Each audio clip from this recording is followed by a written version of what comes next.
My son remarked, "You deserve to be happy too, Mum." I was taken aback by what transpired next. Before I begin, may I pose a question to you? Have you ever believed your life had reached its final chapter, only to discover that you were entirely mistaken? That night transformed my entire world in ways I could never have anticipated. My son expressed a profound sentiment. "You deserve to be happy too, Mum." I smiled at that moment, unaware of the events that were about to unfold. Please share your thoughts in the comments section. From which city are you observing? I am eager to learn how this story resonates with you. Allow me to present the true account of events. Following the passing of my husband 5 years ago, the world simply softened. I don't possess any theatrical means of expressing it. The sun continued to rise. Bills consistently arrived in the mail, and I maintained a smile in the presence of others. Yet within, I sensed that something essential had been extinguished, akin to a light switch that eluded my grasp. Throughout the haze of grief, the one constant that anchored me was my son, James. At the age of 18, he experienced the loss of his father. He was far too young to bear such a burden, and yet he did. He became my anchor, silently and without complaint. He deferred his college plans for a year, solely to be with me. He ensured that I had something to eat. He kept me company at night during my restless hours. As time passed, we crafted a serene and intimate life together. It lacked volume and thrill, yet it provided a sense of security, and it belonged to us. I returned to work, while James commenced his online classes prior to transferring to a nearby university. He continued to reside at home even after that, consistently asserting that it was more economical this way. In all honesty, I believe that neither of us was truly prepared for the separation.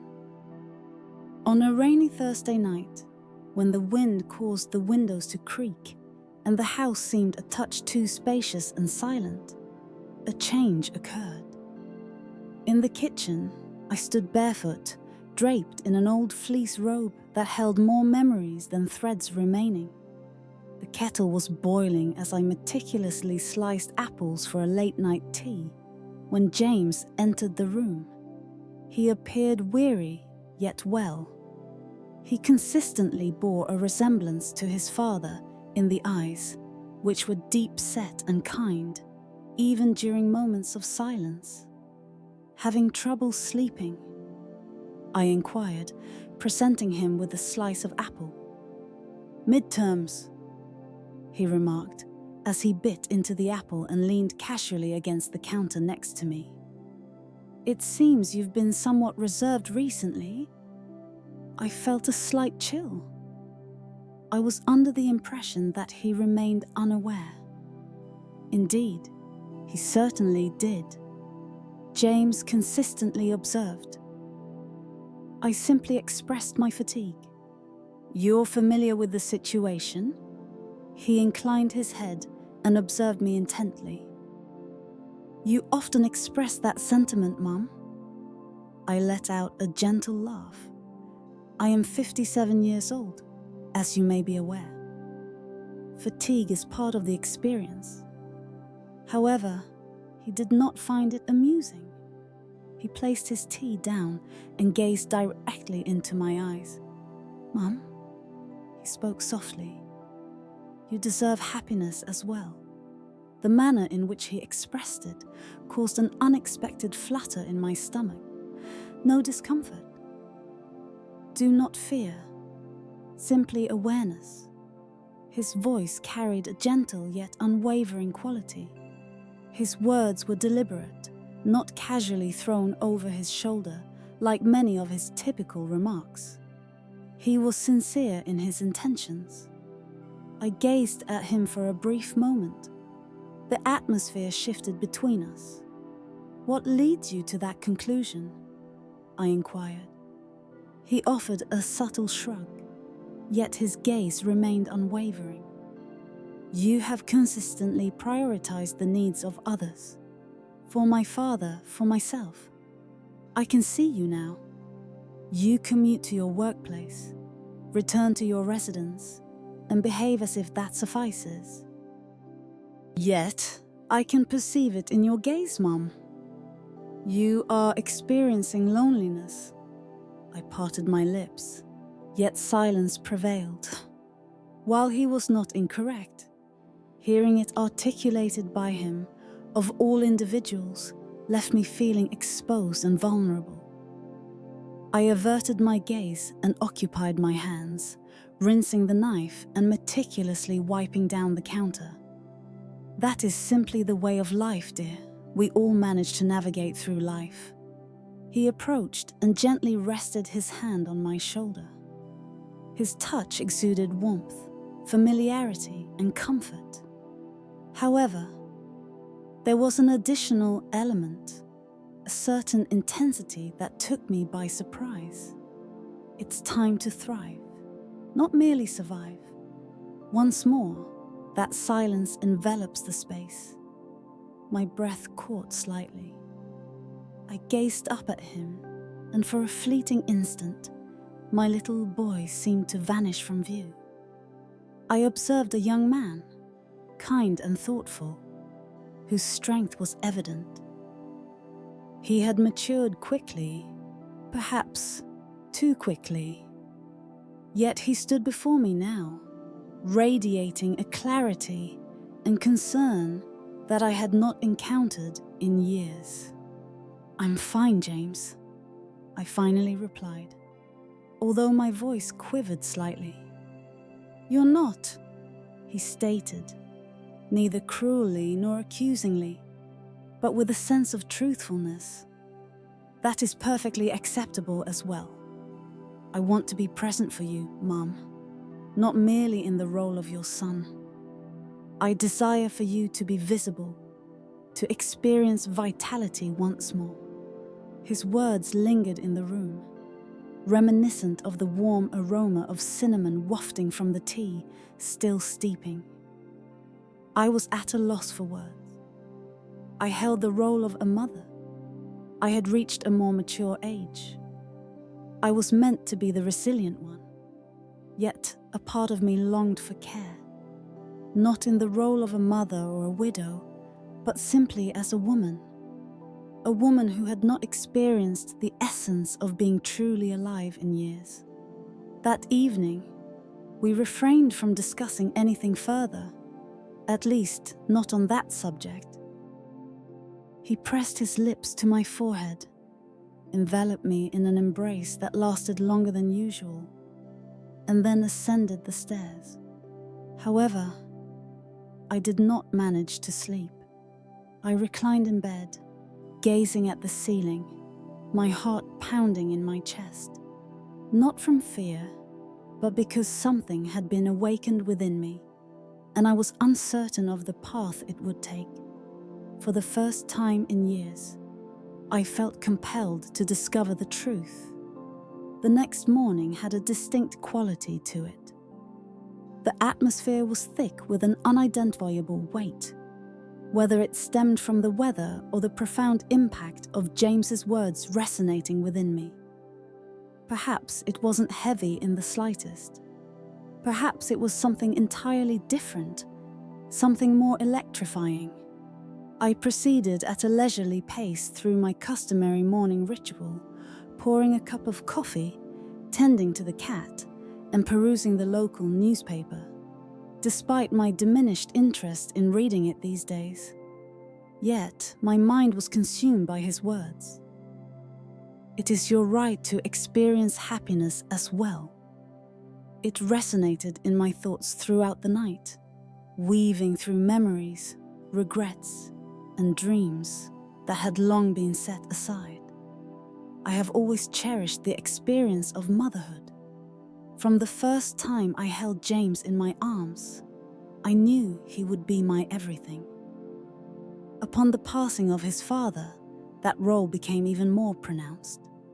I dedicated all my efforts to nurturing him, safeguarding him, and maintaining our lives in the most normal and complete manner possible. In the process, I believe I overlooked the fact that I remain a woman, possessing needs, desires, and emotions that do not simply fade away with age or loss. James chose not to join us for breakfast, a decision that was quite typical given his late class schedule. However, I experienced a peculiar sensation. Disheartened. I desired to see him, not merely to ensure he had something to eat, or to remind him to take his laptop, but simply to see him. To experience the comforting embrace of his presence once more. To inquire further, to grasp the true meaning of his words from last night. The stillness within the home allowed my thoughts to roam freely. I found myself tidying the already clean kitchen, refolding towels, and reorganizing the spice rack. I remained occupied until I heard the sound of his door opening upstairs. He descended just before noon. He donned a well-worn grey t-shirt, gently creased from slumber, paired with joggers that rested slightly below his hips. I found my gaze lingering longer than intended. "Good morning," he remarked, his smile slow and drowsy. "Good afternoon," I replied with a smile. He approached the fridge and retrieved a yogurt, then leaned against the counter once more, reminiscent of the previous night. There was an undeniable comfort in the way we effortlessly fell into this rhythm. Yet there lingered an unsettling feeling as well. I contemplated whether to mention it. Perhaps it was merely a figment of my imagination. Perhaps I was overanalyzing the situation. Before I had the chance to utter a word, he regarded me with that same calm, unwavering gaze. I stand by what I expressed last night. It was there. Direct and to the point. No pretense. Once more, a flutter stirred within my stomach. I nodded with deliberation. "I'm aware that you did." He placed the yogurt down, remaining untouched. "For so long you've been shouldering so much, Mum, and it seems you never permitted yourself to experience anything for your own sake. Only for mine." I took a deep breath. "That is the role of mothers, James." He advanced slightly nearer. "However, your role extends beyond that of a mother. You are Mary." The manner in which he uttered my name sent a shiver coursing through me. I don't believe I've encountered it articulated in such a manner for many years. Infused with significance. With warmth. In that moment, it became clear that he was not addressing me as a son. At the very least, not solely in the capacity of a son. I felt breathless, flushed. "I'm not even sure who Mary is anymore," I murmured quietly. "I have devoted much of my life to the needs of others. Let us locate her once more." That elicited a nervous laugh from me. "Your tone resembles that of a therapist." He offered a smile. Perhaps I am the only one who has truly recognized the authentic you all this time. And I long for her return. The intensity of his gaze left me at a loss for words. It was not inappropriate. It was not aggressive. However, it was unmistakably personal. It was as if he could see past every facade I presented, unperturbed by the truth that lay beneath. I averted my gaze, seeking the room to exhale. "James, I find myself uncertain about the message you are conveying." He approached from behind. "I want you to know that you are important to me. Not solely due to your role as my mother, but because of the unique person you are. If you would allow me, I wish to assist you in experiencing emotions once more.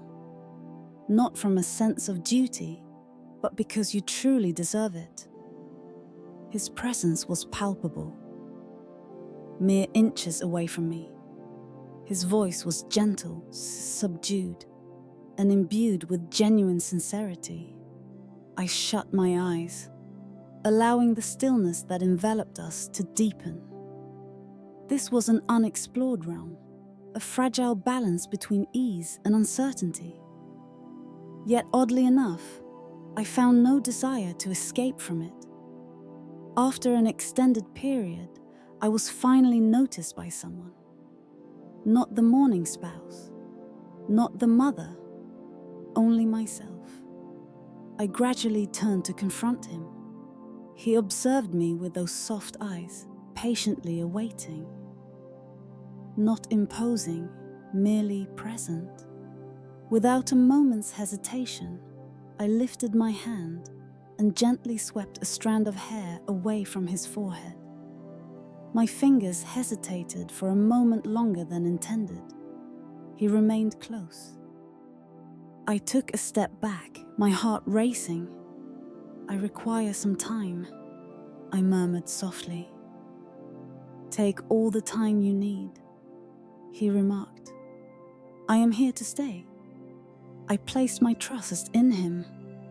That night, I lay in bed once more. Yet this time, my thoughts were not consumed by regret. It brimmed with inquiries, aspirations, and admissions I wasn't prepared to voice. I was uncertain about what tomorrow might hold.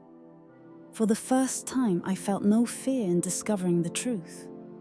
The subsequent days unfolded in a haze of subdued tension and unvoiced sentiments. James refrained from pushing. He chose not to mention it again. However, an undeniable shift had occurred between us. The way he gazed at me conveyed everything. Extended beyond previous lengths, with greater consideration. It was within the once casual silences that now bore a weight of significance. Ultimately, it was in the manner in which I began to perceive myself. I caught fleeting reflections of her, Mary, not merely as James's mother, in the mirror. I started to embrace softer fabrics, experiment with my hairstyle, and apply a touch of lipstick, even on days when I had no plans to go out. This is not intended for attention, simply to experience a sensation, to experience vitality. On a particular afternoon, I found myself folding laundry on the couch when James arrived home. He set his bag down by the door and entered with that recognizable grin, youthful, yet tinged with a hint of maturity. He settled beside me and lifted one of the shirts I had just neatly folded, examining it closely. "You still do it better than I do," he remarked with a chuckle. I cast him a glance. That is a result of 57 years of dedicated practice. He reclined on the couch, extending his arm over the back, just within reach of the warmth radiating from his skin. He did not meet my gaze immediately. Instead, he gazed at the ceiling as if he was searching for the perfect words. Then gently, "Have you given further consideration to what I mentioned?" I continued to fold, with deliberate slowness and precision. My hands required a task to engage with. I possess. After a considerable pause, I remarked that I have reflected on it extensively. Furthermore, I set a curl in the basket and at last met his gaze. "You have rekindled a memory I believed was gone forever." I was unaware of the extent to which I had confined parts of myself. He smiled. radiating warmth and brimming with an indescribable emotion I wasn't ready to label just yet. He expressed his gladness. "I am committed to assisting you in uncovering every fragment of her." The impact of that line lingered in my mind for hours. No one has ever spoken to me with such tenderness before. Not even his father, may he rest in peace. He had affection for me, undoubtedly, but James observed me in a manner unlike any other. Once more, the rain fell that night. The gentle patter against the windows created an unexpectedly soothing ambiance. I had lit a candle in the living room, nestled comfortably with an old novel and a throw blanket when James entered from his room. He remained in place for a moment, observing me. "May I take a seat?" "Certainly," I replied, shifting the blanket to create room for him. He positioned himself next to me, as he had done previously. However, on this occasion, the silence felt comfortable. It felt complete. "Do you recall the times when Dad would read by candlelight during storms such as this?" he inquired softly. I offered a smile. He expressed that it gave him the sensation of residing in a different era. James acknowledged with a nod. He was an admirable individual. He was indeed. We lingered in that memory for a time. Suddenly, James made a shift. He shifted his position to face me, tucking one leg beneath him as his voice dropped to a lower tone. "You have always possessed great strength," he remarked. "However, true strength does not imply that one must bear every burden in solitude." As I gazed at him, a pang of emotion gripped my heart. "I am uncertain of how to embody any other role. Perhaps it is time for you to gain some knowledge," he murmured. "Allow another individual to take on a portion of the responsibility." Just for a brief moment, his hand extended gradually with a tender touch and settled softly upon mine. I remained still, did not withdraw. My pulse quickened, though not from fear. It was an experience that resonated on a profound level. A link, a desire I had endeavored to suppress for years. I flipped my hand and intertwined my fingers with his. It seemed instinctive, recognizable, and yet completely fresh. He gazed at me as if I were the most treasured sight he had ever encountered.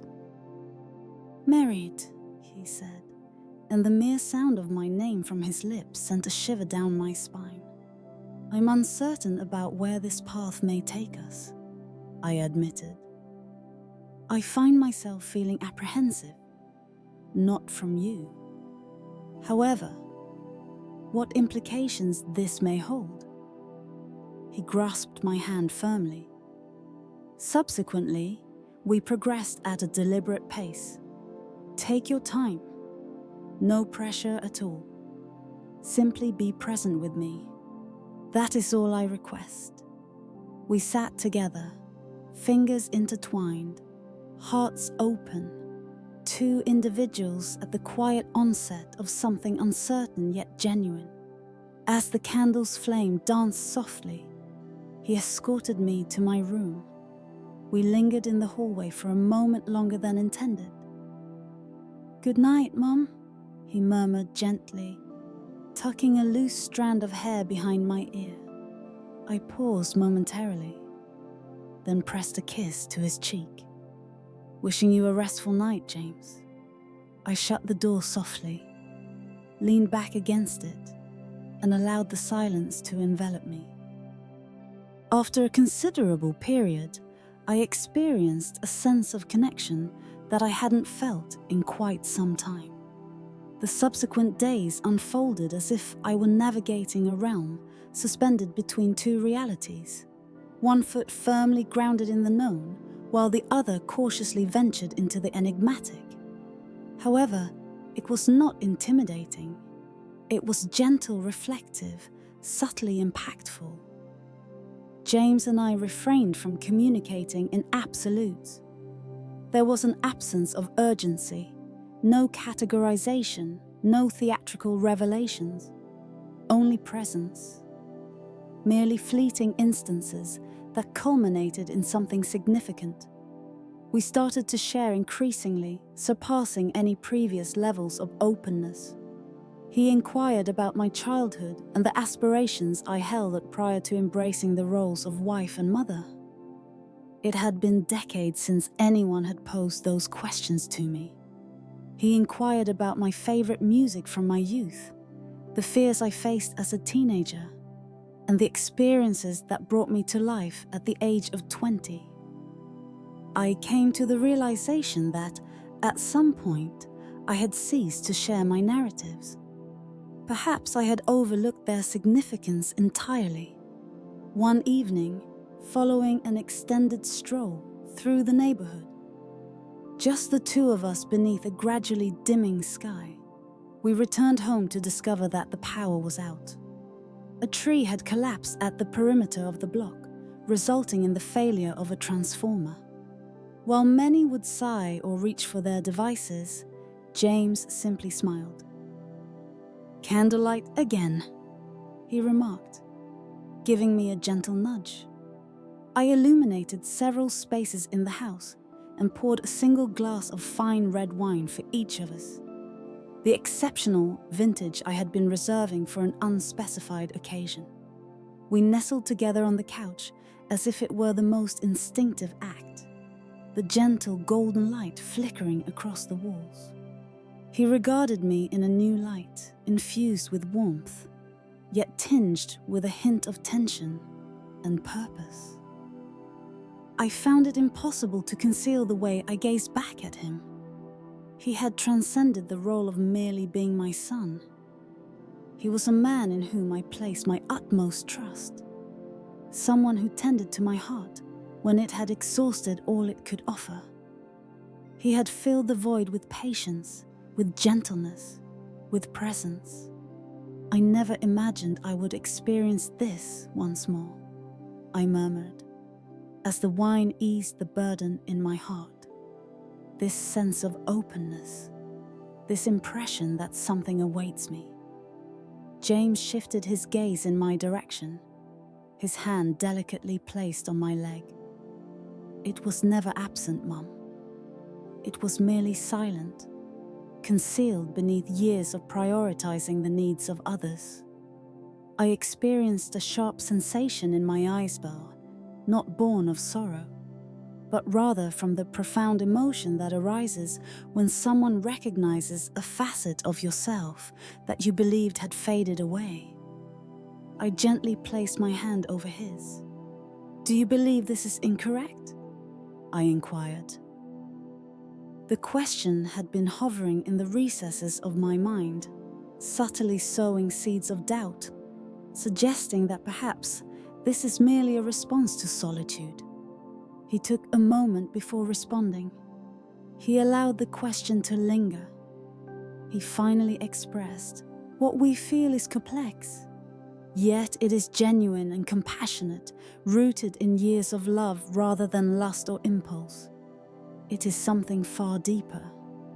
His voice quivered ever so lightly, yet his hand remained firmly clasped around mine.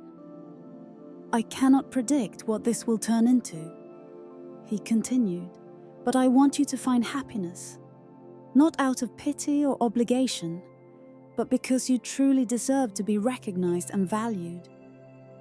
Not for your actions towards others, but for the essence of who you are." I rested my head against his shoulder, then he embraced me, simply embraced me. The focus was not on finding answers. The focus was not on what lay ahead. It is approximately this moment. On that particular night, he chose not to return to his room. He remained by my side as we reclined beneath the same throw blanket, the flickering candlelight creating gentle shadows that danced across the ceiling. I could sense his heartbeat resonating through his chest, steady and near. I had drifted off beside my child on numerous occasions before, yet this time it felt different, transcending the conventional mother-son dynamic. It was like two souls discovering solace in each other after years of restraint, survival, and perseverance. Upon awakening in the early hours of the morning, I discovered that the power had been restored. The refrigerator emitted a gentle hum, the thermostat engaged with a soft click, and the world beyond began to awaken. However, we remained in that position for a bit more time. I gazed at James, who remained in slumber, his expression serene in a manner I hadn't observed since his childhood. I delicately ran my fingers through his hair, and a peculiar sense of tranquility enveloped me. The connection we shared transcends the need for definition. It did not conform to any specific category. However, it was grounded in reality, and within that reality lay the potential for healing for both of us. With the dawn breaking and illuminating the space, a long-forgotten sensation washed over me. Entire, living, noted. As James stirred beside me, his eyes fluttering open with a gentle smile, I realized that whatever lay ahead, we would confront it side by side. Not out of necessity, but out of choice.